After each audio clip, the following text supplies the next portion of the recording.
for the Lakers and the Phoenix Suns. So let's say the Suns take Bronny with, just for the sake of discussion, the 22nd pick in the first round. What are the odds LeBron would sign with the Suns, Rachel? I think they are low. Yeah. In fact, I would say that there is maybe a 0.5% chance really low. That LeBron James will not be playing in LA next season, because I got to account for the fact that we have earthquakes, we have landslides here. It's possible the state of California could, fall off and he would need somewhere else to play. Like so fall into the ocean. Right, I'm leaving a half a percentage point for that. You never know, Keyshawn. Yeah. I think the idea that LeBron would go anywhere else is very silly.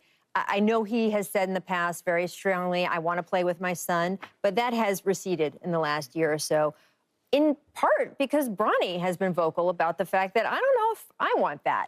So there has been a move away from that. Rich Paul has now specifically said that LeBron is not going to go chase whoever drafts Bronny. And the other issue is they don't have the money to bring LeBron James in. So they would have to either trade Bradley Beal, who has a no-trade clause, and I don't know if anyone who wants him after this past season with that no-trade clause and at his salary. I'm not saying nobody would want him in general. Or they've got to trade KD, which would be a huge factor, right? So I don't see this happening on any level.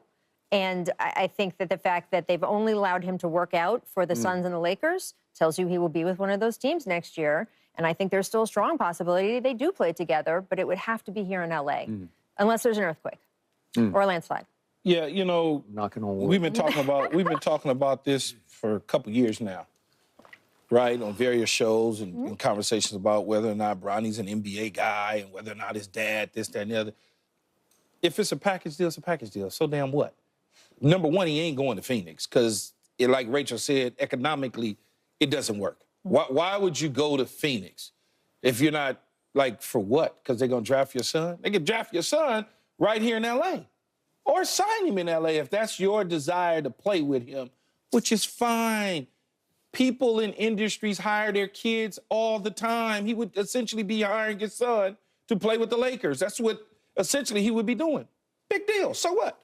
Well, I don't even understand that, but it's more about LeBron for me. And I've said this to Rachel. I tried to get it through Paul's thick skull. He doesn't want to believe it. I told you many times over. He's not leaving Los Angeles at this point in time in his career. He has indoctrinated himself in the Los Angeles community, not just the hood community, but the entertainment-based community for everything that they've been able to do. Literally everything. Whether it was his stories being written in the LA Times about the way that they've done things, just all of that. That's important. And I'm not talking about there's this blackball situation where if he doesn't stay with the Lakers, he's going to get blackballed. No, it's not that. It's that you have a bigger play at stake at the end of your career. Your owner has a lot of say and power with the rest of the owners across the league. LeBron James and Rich Paul and Maverick Carter them have a desire to own an NBA franchise at some point, most notable Las Vegas, to the point where the commissioner a year or so ago joked about LeBron being the owner in Las Vegas. Somebody has to sign off on that amongst the governors that own teams. You don't want to all of a sudden alienate or treat somebody wrong like Jeannie Buss, make her think for whatever reason you're going to stay, then all of a sudden you done shoot off to the side. You don't want to hang out at the Kendrick Lamar's concert this past on Juneteenth and then all of a sudden stand there amongst all the LA Laker fans and then go play somewhere. You don't do business that way. And LeBron doesn't want that stain in his career of leaving the Lakers high and dry. There's a talk about a statue potentially being placed in front of Crypto, Staples, whatever you want to call it. There's a talk about his jersey being retired. You think if he all of a sudden, I guess you call it fired Darvin Ham, fired Frank Vogel, hired J.J. Redick, and then he leaves and leaves Jeannie and everybody just high and dry, how would that look for him and his legacy here in Los Angeles? This ain't Cleveland, and this ain't Miami when it comes to the fan base. I'm sorry to say it. Question. Just not. How much of a stain would it be on LeBron's legacy if he left L.A., and went to Phoenix, and next year the Suns won a championship, and he could say, I've won championships with 4 different franchises. How much of a stain would that be on your legacy? Legacy as a whole, I'm not talking about his career legacy. Right. I'm talking about where you sit and where you live at, where that sun beams down on you and you get that nice golden tan. That's what I'm talking about. I got it.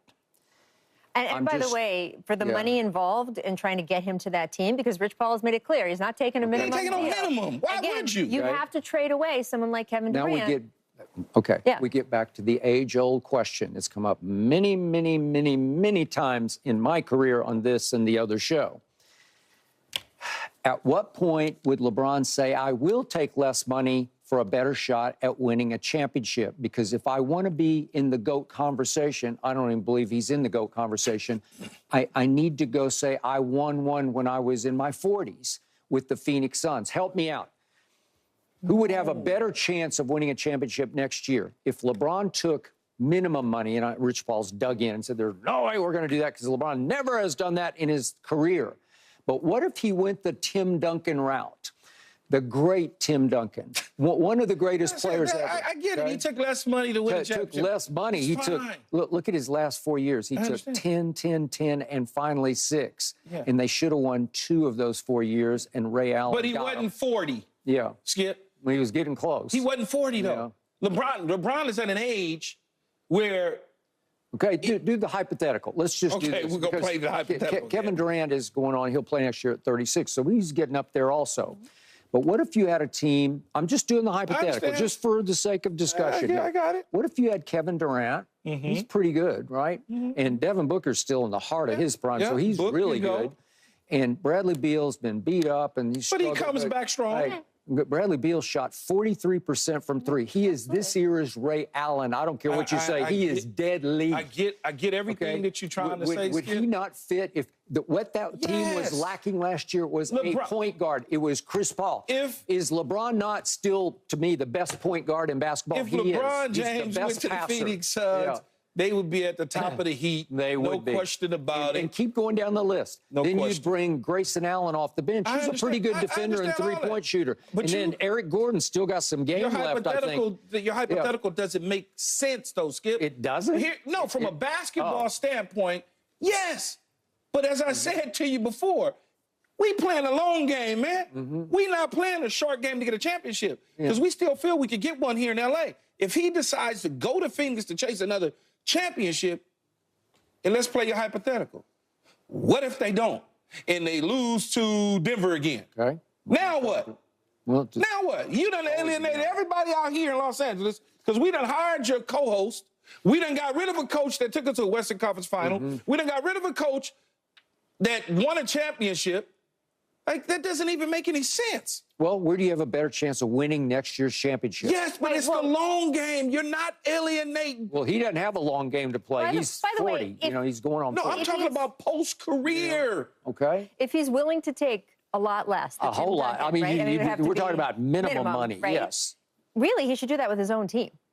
Because if he's willing to I'll buy that. Right? I'll buy that. Yeah. So to Key's point, I think, Key, you made this point like 6 weeks ago, and I was like, that is the best point I've heard about LeBron leaving or not, is his future in this town and his future as a Laker and all of that stuff.